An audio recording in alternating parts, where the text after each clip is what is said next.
So hello दोस्तों, आ चुके हैं एक नई क्लास के साथ। तो अब हम आज अपने चैप्टर की अगली क्लास को भी शुरू करते हैं। इससे पहले हमने और एक क्लासें पढ़ चुके हैं जो कि हमारे आसपास के पदार्थ है। ठीक, उस चैप्टर के बारे में हमने आगे और पढ़ लिया है। इससे पहले 3-4 लेक्चर बन चुके हैं। इसके बाद हम अपने और आगे क्लास को शुरू करते हैं। उसके बाद मैं अगर बात करूं, हमें जो पढ़ना है आज डायरेक्ट हम क्लास की बात क्या है, पदार्थ की अवस्थाएं। तो आज जो हमारी टॉपिक है क्या है, पदार्थ की अवस्थाएं। अभी तक हमने कणों के बारे में पढ़ा था, जो पदार्थ क्या थी, सबसे छोटी इकाई थी। उसके बाद पदार्थ आता है, पदार्थ के बारे में हमने पढ़ा। उसके बाद क्या है, पदार्थ की अवस्था यानी पदार्थ के प्रकार के बारे में पढ़ेंगे। अपने आसपास के पदार्थ को ध्यान से देखें, ये कितने प्रकार के होते हैं। हम पाते हैं कि अपने आसपास के पदार्थ को ध्यान से देखें, ये कितने प्रकार के होते हैं। हम पाते हैं कि पदार्थ अपने 3 रूप में होते हैं, ठोस, द्रव, गैस। पदार्थ की ये 3 अवस्थाएं उसकी कणों के विभिन्न विशेषताएं कारण होती हैं। तो अगर हम अपने आसपास देखें, शुरू में हमने पढ़ा था कि जब हम अपने आसपास देखते हैं तो क्या है, विभिन्न प्रकार के पदार्थ दिखाई देते हैं वो पदार्थ दिखाई देते हैं, लेकिन वह पदार्थ क्या है, ठोस, द्रव, गैस 3 रूप में दिखाई देते हैं। जैसे जल हो गया, ये द्रव के रूप में दिखाई दिया। वायु है, ये क्या, गैस के रूप में है। हमारे पास जो कुर्सी में दिखाई देते हैं, पेड़ पौधे क्या है, ठोस रूप में दिखाई देते हैं। तो जब हम अपने आसपास देखेंगे, जो पदार्थ 3 प्रकार के होते हैं, कुछ इस तरह होते हैं। अब हम पदार्थों की 3 अवस्थाओं के गुणों का विस्तार रूप से अध्ययन करेंगे, जो कि पहला क्या, हमारा ठोस है। तो मैं इस किताब के माध्यम से थोड़ा बता दूं क्या है पदार्थ। ठोस, द्रव, गैस 3 प्रकार के होते हैं। तो उसको आसान भाषा में समझाऊंगा, जो कि एनसीईआरटी की बुक से ही लिया गया है। तो क्या हमारा है ठोस, हमारा ठोस। इससे पहले अगर मैं बात करूं 2-3 पॉइंट की, जो कि बहुत ही इंपॉर्टेंट अभी आपको आगे मिलेंगी। क्या है, संपीड़ितता। संपीड़ितता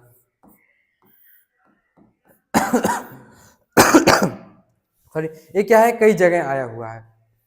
संपीड़ा क्या होता है, जब हम किसी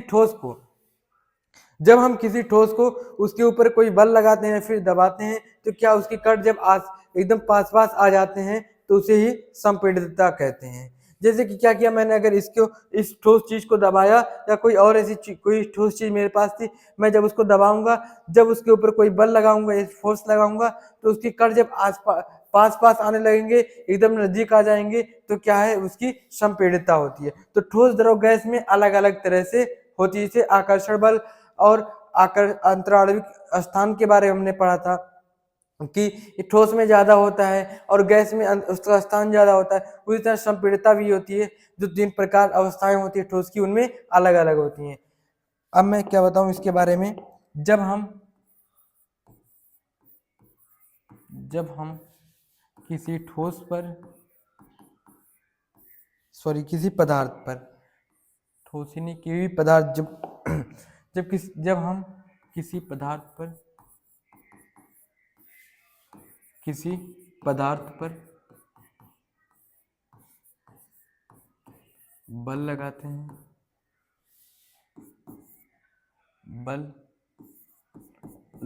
हैं,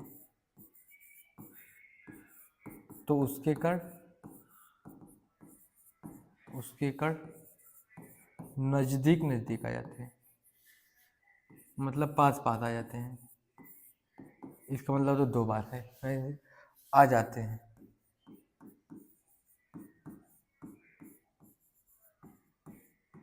तो उसे ही संपीड़ितता कहते हैं। अब क्या आता है इसके बाद, एक कठोरता आता है। ठीक है, तो आप संपीड़ितता के बारे में समझ गए। अब दूसरा जो हमारा आएगा, क्या आएगा, कठोरता।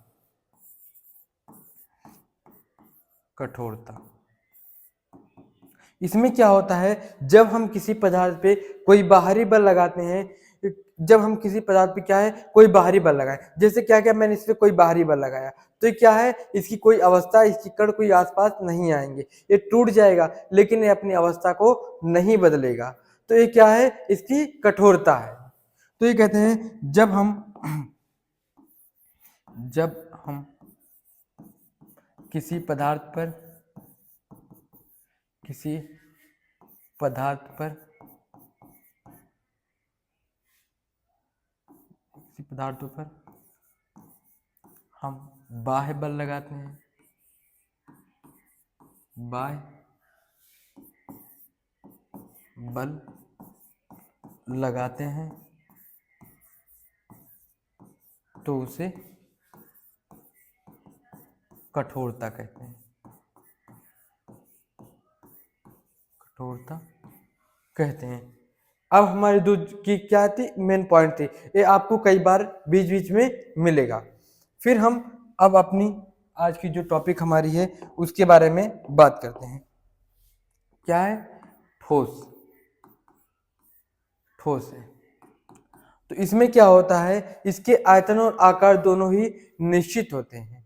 मतलब कि अगर मैं ये देखिए, ये क्या है, एक पेन है, इसका आयतन और आकार दोनों ही निश्चित है, इतना बड़ा है और इसका वजन भी निश्चित हो। अगर ये 5 ग्राम का है तो ये 5 ही ग्राम का रहेगा, और अगर ये 4 सेंटीमीटर का है तो 4 सेंटीमीटर का है। इसका ना ही कोई आकार बदल रहा है, ना ही कोई इसका आयतन बदल रहा है। तो इसका क्या है, कठोर होगा। आयतन का मतलब जैसे आप द्रव्यमान भी कह सकते हैं, भार भी कह सकते हैं, वजन भी कह सकते हैं।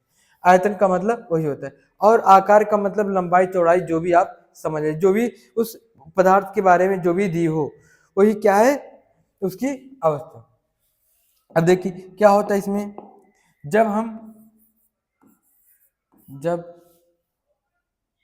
एक सेकंड, क्या है, इसका आयतन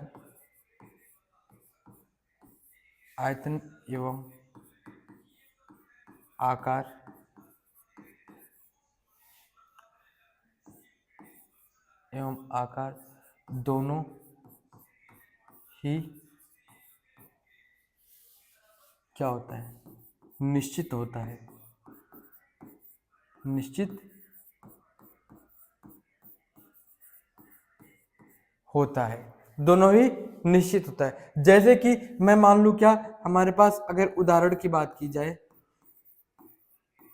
उदाहरण मेज हो गया, ये पेन हो गया, आदि चीजें, ये क्या है, ठोस है। जैसे कि क्या क्या, आयतन एवं आकार, जब भी आपको कोई पदार्थ दिखे, उसका आयतन यानी उसका वजन और आकार दोनों क्या हो, निश्चित हो, कहीं भी आप उसको ले जाएं तो क्या है, वह ठोस है। और एक चीज अभी जो हमने पढ़ी थी संपीड़ितता के बारे में, संपीड़ितता के बारे में, तो इसमें संपीड़ितता बहुत कम होती है। इसमें संपीड़ितता बहुत कम होती। अभी मैं इसके बारे में आपको डिटेल में पढ़ाऊंगा। एक नोट तो ये हो गया। दूसरा नोट क्या है, इसमें आकर्षण बल बहुत अधिक होता है, बहुत अधिक होता है, ये हो गया। और तीसरा नोट क्या है, इनमें अंतराण्विक जो स्थान होता है बहुत कम होता है, यानी ठोस द्रव दोनों से क्या होता है, बहुत कम होता है। अब क्या थी इसकी, एक बार फिर रिवाइज कर ले। क्या है, इसका आयतन एवं आकार दोनों ही निश्चित होता है। उदाहरण के लिए हमने देखा मेज, पेन आदि, इनमें संपीड़ितता बहुत कम होती है। जैसे कि हमने संपीड़ितता के बारे में पढ़ा था कि जब हम किसी पदार्थ पे बल लगाएं तो क्या हो, उसके कण पास पास आ जाएं। तो ठोस में ऐसा बिल्कुल नहीं होता। अगर हम उसके पदार्थ लगाएं, उसके ऊपर कोई बल लगाएं तो वे क्या, उसके कण पास पास नहीं आते। और इनमें आकर्षण बल यानी अंतराण्विक आकर्षण बल बहुत अधिक होता है और अंतराण्विक स्थान बहुत कम होता है। और चौथी पॉइंट की अगर मैं बात करूं तो इनमें क्या होते हैं, इनके ऊपर बल लगाने पर ये टूट सकते हैं, लेकिन इनके आकार और आयतन में कोई बदलाव नहीं होता है। बाह्य बल लगाने पर टूट जाते हैं, बाह्य बल लगाने पर टूट सकते हैं, टूट सकते हैं। अगर मैं क्या करूं, इस पेन पे बहुत ज्यादा बल लगा करके अगर इसको करूं तो ये क्या होगा, एक समय के लिए टूट जाएगा। लेकिन इसका कोई में बाह्य बल लगाने पर इसका कोई आकार या आयतन का बदलाव नहीं आप देखेंगे। लेकिन वहीं अगर मैं बदलाव ज्यादा फोर्स लगा दिया, इस पे ज्यादा बल लगा दिया तो ये पेन क्या होगा, टूट जाएगा। ठीक, इतनी पॉइंट होती हैं। अब हमने क्या किया, जो एनसीईआरटी में दिया है मेन पेन पॉइंट वो मैंने आपको यहाँ पे समझा दिया। अभी मैं इसके आगे और अच्छे से देखूंगा। अब हम एनसीईआरटी की बुक को थोड़ा सा पढ़ लेते हैं, रीडिंग कर लेते हैं। अगर कोई ऐसी इंपॉर्टेंट पॉइंट मिली तो उसको भी देख लेंगे। तो सबसे पहले देखिए यहाँ पे क्या दिया है, एक क्रियाकलाप दे रखा है कि निम्नलिखित वस्तुओं को एकत्रित करें। पेन, किताब, सुई और लकड़ी की छड़। पेन, किताब, सुई और लकड़ी की छड़ मतलब इन वस्तुओं में के चारों ओर पेंसिल घुमाकर इनके आकार को रेखाचित्र बनाएं। क्या इन सभी का निश्चित आकार स्पष्ट सीमाएं तक स्थिर है? आयतन तो क्या है, अगर आप इनको देखेंगे तो इनके आकार, अगर आप एक पेंसिल ले लें, समझ लिए कि एक पेंसिल है तो इसकी क्या है, इसके आकार और आयतन की सीमाएं क्या है, निश्चित है। मतलब उसकी बनावट और उसका जो वजन है वो दोनों क्या है, निश्चित है। इन पर हथौड़ा मारने, खींचने या गिराने से क्या होता है? अगर मैं इन पे हथौड़ा मारूं या फिर खींचूं या फिर क्या करूं, इनको मैं किसी चीज से गिरा दूं, किसी ज्यादा ऊंचाई से नीचे गिरा दूं तो क्या होंगे, ये टूट जाएंगे। ठीक, ये क्या हो जाएंगे, टूट जाएंगे। क्या इनका एक दूसरे में विसरण संभव है? अगर मैं क्या करूं, एक ठोस मेरे पास है, मैं यहाँ पे करूंगा तो क्या इनका विसरण होगा? बिल्कुल नहीं। क्यों? क्योंकि क्या इसके अंदर मैं ठोस को ठोस से मिलाऊंगा, क्या उसके अंदर से कोई खुशबू निकलेगी, कोई गंध निकलेगी? तो ऐसा बिल्कुल नहीं होता। मैं अगर इस पेन को यहाँ पे रख रहा हूँ, क्या इसके अंदर से कोई खुशबू निकल रही है? नहीं निकल रही। आप अपने हाथ पर अगर पेन अपने रखेंगे तो देखेंगे क्या कोई खुशबू निकलती है? तो ऐसा नहीं होता है। बल लगाकर इनकी संपीड़ितता करने का प्रयास करें। क्या इनका संपीड़न हो सकता है? होता है। तो अगर मैं इनको बल लगा करके संपीड़ित करूंगा तो क्या हो जाएंगे, टूट जाएंगे। इनका संपीड़न नहीं होगा। फिर इसका कुछ उदाहरण भी दिया है। उपरोक्त सभी उदाहरण ठोस के हैं। हम देख सकते हैं कि इन सभी के एक निश्चित आकार, स्पष्ट सीमाएं, मतलब कि निश्चित क्या है, सीमाएं इसकी हैं, कुछ निश्चित सीमाएं होती हैं। ऐसा नहीं कि कितना बड़ा भी है, कुछ भी है, ऐसा नहीं होता। स्थिर आयतन यानी नगण्य संपीड़ितता होती है। अब यहाँ नगण्य संपीड़ितता दिया है, इसका मतलब होता है कि बहुत कम। इसका संपीड़ितता क्या है, बहुत ही कम होता है। नगण्यता मतलब होता है बहुत ही कम। बाह्य बल लगाने पर ठोस अपने आकार को बनाए रखते हैं, बल लगाने पर ठोस टूट सकते हैं। अगर मैं बल लगाऊं तो एक समय के लिए ठोस क्या रहेगा, बना ही रहेगा। लेकिन बहुत ज्यादा बल लगा दूं तो क्या है, वह टूट जाएंगे। लेकिन इनका आकार नहीं बदलता है। लेकिन क्या है, इनका आकार नहीं बदलता है, इसलिए ये दृढ़ होते हैं। निम्नलिखित विचार कीजिए। तो देख सकते हैं, रबड़ की बैंड क्या माना जाएगा? क्या खींचकर इसका आकार बदला जा सकता है? क्या ये ठोस होते हैं? तो रबड़ की बैंड को अगर आप खींचेंगे तो क्या है, एक समय बाद क्या होगी, फिर अपनी अवस्था में आएगी। लेकिन बहुत बल लगाएंगे तो ये टूट जाएगी। तो रबड़ की जो बैंड होती है, फिर आपके पास कोई रबड़ आसपास दिखेगा थोड़ा मोटा जो गुलेल में रहता है, तो आप उसको देखेंगे कि जब उसको तेजी से खींचेंगे तो कुछ अपना आकार बदल देगा। लेकिन फिर क्या होगा, छोड़ेंगे वापिस अपने आकार में, अपनी अवस्था में दोबारा आ जाएगा। लेकिन अगर आप उसको बहुत तेजी से खींचेंगे, ज्यादा बल लगाकर खींचेंगे तो क्या होगा, वह टूट जाएगा। तो ये क्या है, ठोस है। विभिन्न आकार के बर्तनों में रखने पर चीनी और नमक उन्हीं बर्तनों के आकार ले लेते हैं। क्या ये ठोस है? तो आप क्या है, ये ठोस नहीं। स्पंज ये ठोस है, लेकिन फिर भी इनका संपीड़न संभव क्यों? क्योंकि इनके अंदर क्या है, जो कण है बहुत दूर दूर होते हैं। ये सभी ठोस हैं क्योंकि अब अभी तक जितना आपने देखा क्या है, ठोस है। बाह्य बल लगाए जाने पर रबड़ की बैंड का आकार बदलता है, जैसे मैंने अभी आपको बताया। लेकिन और बल हटा देने पर इनका पुनः अपने मूल आकार में आ जाता है। जब क्या इसको बल हटा देंगे तो क्या होगा, फिर पुनः अपने आकार में आ जाएगा। अत्यधिक बल लगाने पर यह टूट जाता है। अत्यधिक बल लगाने पर क्या होते हैं, जो रबड़ टूट जाते हैं। चाहे हम शर्करा या नमक को अपने हाथ में ले या किसी प्लेट या जार में रखें तो इसकी क्रिस्टल के आकार नहीं बदलते हैं। आप क्या करेंगे, अगर नमक या शर्करा को किसी बर्तन में रखेंगे तो क्या इसकी क्रिस्टल का कोई आकार नहीं बदलता। स्पंज में बहुत छोटे छोटे छिद्र होते हैं जिनमें वायु का समावेश होता है। जो स्पंज होते हैं उनमें क्या होते हैं, बहुत छोटे छोटे छिद्र होते हैं, बहुत ही बारीक बारीक छिद्र होते हैं, जिनमें क्या होते हैं, वायु का समावेश होता है, मतलब उसका मिलना जुलना। जब हम इसे दबाते हैं तो वे वायु बाहर निकलती है, जब उसको हम दबाते हैं तो क्या होती है, उसकी वायु बाहर निकलने लगती है, जिससे इसका संपीड़न संभव होता है। जिससे क्या है, स्पंज का संपीड़न संभव है। अब आप इसको नोट में लिख सकते हैं ऑब्जेक्टिव क्वेश्चन में।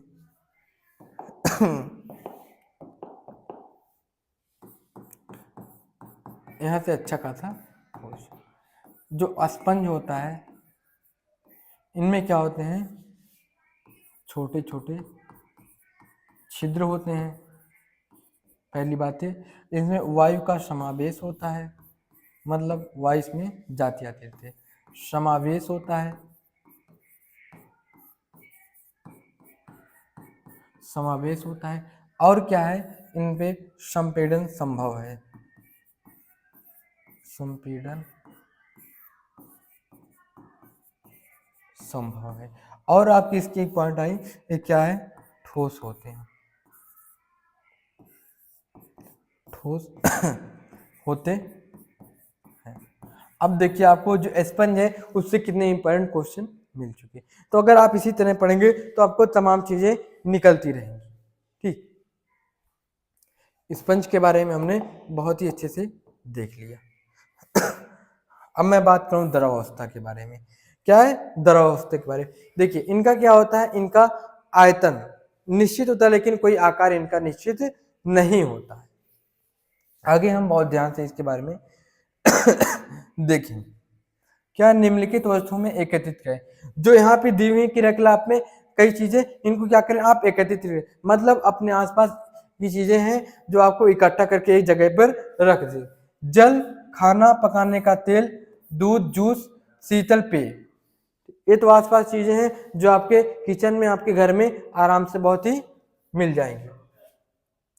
विभिन्न आकार के बर्तन, प्रयोगशाला के एक मापक सिलेंडर की सहायता से इन बर्तनों में 50 ml पर निशान लगा लें। क्या करें, विभिन्न आकार के बर्तन, विभिन्न आकार के बर्तन प्रयोगशाला के एक मापक सिलेंडर की सहायता से इन बर्तनों में 50 ml पर एक निशान लगा लें। फिर क्या करें, इन दरों को फर्श पर डाल दें। देने पर क्या होगा, क्या करें, अगर ये जो 50 ml है, जब इसको आप फर्श पे डाल दें, ठीक है, फर्श पे डाल दें, उसके बाद कुछ क्रियाकलाप देखते हैं। किसी एक द्रव का 50 ml मापकर विभिन्न बर्तनों में क्रमशः एक एक करके डालें। क्या करें, 50 ml जो है उसको विभिन्न बर्तनों में, मतलब कहने का यहाँ पर है कि यही 50 ml अलग अलग 2-3 बर्तनों में आप डालें। उसके बाद क्या देखते हैं, प्रत्येक बार आयतन एक समान रहता है। क्या प्रत्येक बार आयतन एक समान रहता है, तो ऐसा बिल्कुल नहीं, बदलता रहता है। क्या द्रव का आकार एक समान रहता है, तो द्रव का क्या है, आकार जो है एक समान रहता है। द्रव को एक बर्तन दूसरे बर्तन में डालने पर एक क्या आसानी से बहता है, तो जब एक समान बहाएंगे तो क्या होगा, लगातार बहता है। उसके बाद इसका जो प्रेक्षण दिया हुआ क्रियाकलाप का भी हमने देखा। प्रेक्षण से हम पाते हैं कि द्रव का आकार नहीं लेकिन आयतन निश्चित होता है। जो द्रव होता है उसका आकार निश्चित नहीं होता है, लेकिन जो उसका आयतन है वो क्या होता है, निश्चित होता है। जिस बर्तन में इन्हें रखा जाए वे उसी का आकार ले लेते हैं। द्रव में बहाव होता है और इनका आकार बदलता है, तो इसीलिए ये दृढ़ नहीं लेकिन तरल होते हैं। अब मैं आपको द्रव के बारे में बताता हूँ। देखिए क्या होता है, जो द्रव,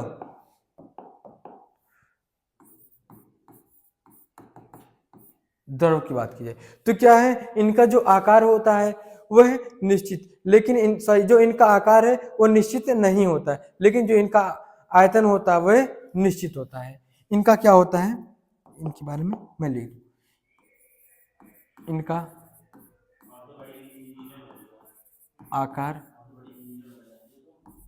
अनिश्चित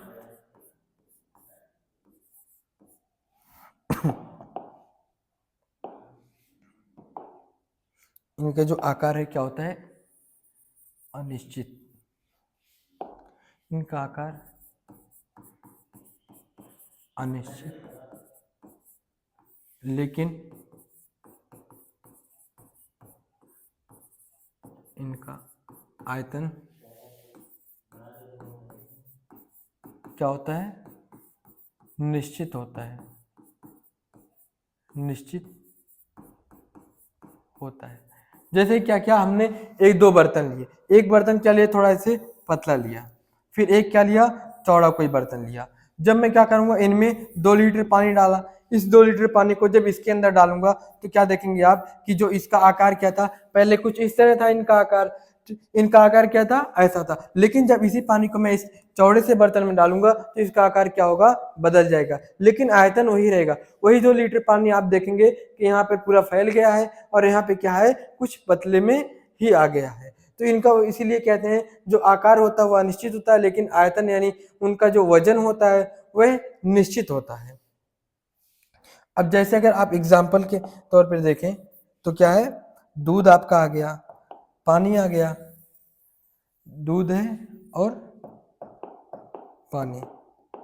उदाहरण अगर मैं बात करूं, उदाहरण तो बहुत से आ जाएंगे। क्या है, पानी आ गया, दूध है, तेल है, आदि ये चीजें। अब इनके अंदर कुछ इंपॉर्टेंट पॉइंटें भी आती हैं, जैसे कि मैं अगर बताऊं नोट में, सबसे पहले इनके अंदर क्या होता है, बहाव होता है। जो द्रव होते हैं उनके अंदर आप देख सकते हैं कि उनका बहाव होता है। जैसे कि आप पानी देख सकते हैं, उनके अंदर बहाव होता है। दूध देख लें, वो भी क्या एक जगह दूसरी जगह बह सकते हैं। तो इनके अंदर क्या होता है, बहाव होता है, इनके अंदर बहाव होता है, इनके अंदर क्या होता है, बहाव होता है। और अगर दूसरी पॉइंट की मैं बात करूं तो इनके अंदर आकर्षण बल, आकर्षण बल ठोस से कम,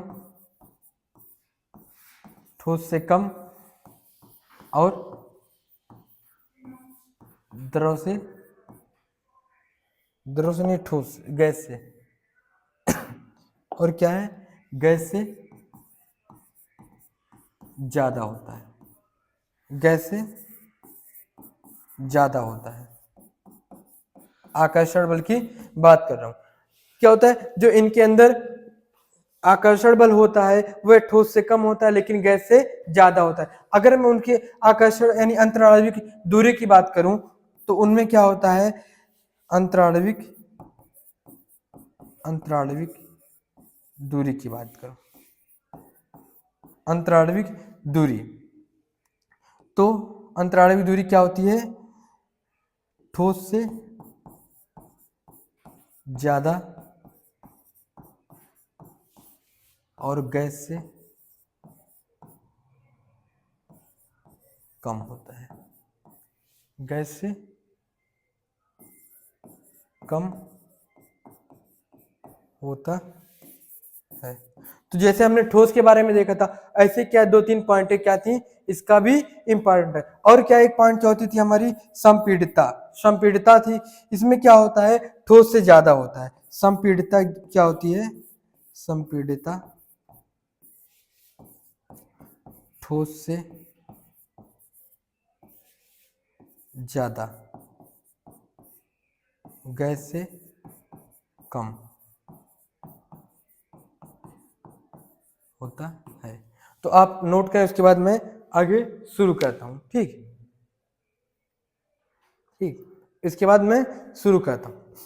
अब हम थोड़ी अपनी बुक देख लें, संपीड़ितता, ठीक, हाँ सब सही है, आप नोट करें। उसके बाद हम थोड़ा एनसीईआरटी को रीड करें, उसके बाद फिर हम अपनी अगली स्लाइड शुरू करते हैं। तो क्या है, क्रियाकलाप 1.4 और 1.5 के संदर्भ में हमने देखा कि ठोस और द्रव का विसरण द्रव में संभव है। अब देखिए, जो विसरण हमने पिछली क्लास में पढ़ा था, तो उसमें क्या है, जो विसरण क्या है, ठोस में तो संभव नहीं है। अगर मैं इन दो ठोस को रखूं तो इनके अंदर से कोई गंध नहीं निकलेगी। लेकिन मैं अगर द्रव की बात करूं, दो द्रव को जब मिलाऊंगा तो उनके अंदर से कुछ गंध निकलेगी, कुछ खुशबू निकलेगी। तो वही कह रहा है कि विसरण के अंदर जो द्रव है, सॉरी जो द्रव है उसके अंदर विसरण संभव है, लेकिन ठोस के अंदर विसरण संभव नहीं है। वातावरण की गैसें विसरित होकर जल में घुल जाती हैं। एक गैसीय विशेषता ऑक्सीजन, कार्बन डाइऑक्साइड जलीय जंतु तथा पौधों के लिए अनिवार्य होती हैं। सभी जीवधारी अपने जीवन निर्वाह के लिए श्वास लेते हैं। जलीय जंतु जल में घुले ऑक्सीजन का श्वास लेते हैं। जो जीव जल में होते हैं वह जल के अंदर से ऑक्सीजन, मतलब जो जल के अंदर घुली हुई ऑक्सीजन होती है उसके माध्यम से अपना ऑक्सीजन लेने का काम करते हैं। इस तरह से हम इस निष्कर्ष पर पहुंचते हैं कि द्रव में ठोस, द्रव और गैस तीनों का विसरण संभव है। ठीक, अब ऐसा भी संभव हो सकता है कि तीनों का भी विसरण एक जगह पर, ऐसी स्थिति आती है कि तीनों का विसरण संभव हो सकता है। ठोस की अपेक्षा द्रव में विसरण की दर अधिक होती है। अब यहाँ पे क्या है, जो ठोस है और द्रव है, तो यहाँ पे जो विसरण है उसमें किसमें, द्रव में अधिक होगा। ऐसा इसलिए है क्योंकि द्रव अवस्था में पदार्थ के कण स्वतंत्र रूप से गति करते हैं। ऐसा संभव कब है, क्यों ऐसा संभव हुआ कि यहाँ पर विसरण द्रव में अधिक है। द्रव में अधिक कैसे हुआ, क्योंकि जो द्रव है उसके कण ज्यादा गति, ज्यादा स्वतंत्र होते हैं, तो ज्यादा तेजी से चल सकते हैं। क्यों होते हैं, क्योंकि उनके अंदर जो स्थान होता है, उसकी जगह होती है वह ज्यादा होती है, इसीलिए वह ज्यादा तेजी से गति कर लेते हैं। इसलिए यहाँ पर विसरण इसमें ज्यादा संभव। और ठोस की अपेक्षा द्रव के कणों में रिक्त स्थान भी अधिक होता है। ठीक, तो अब हमने इतना पढ़ लिया। इसके बाद हम अपनी अगली क्लास में फिर मुलाकात करेंगे, तो आप पूरी ईमानदारी के साथ लगे रहें।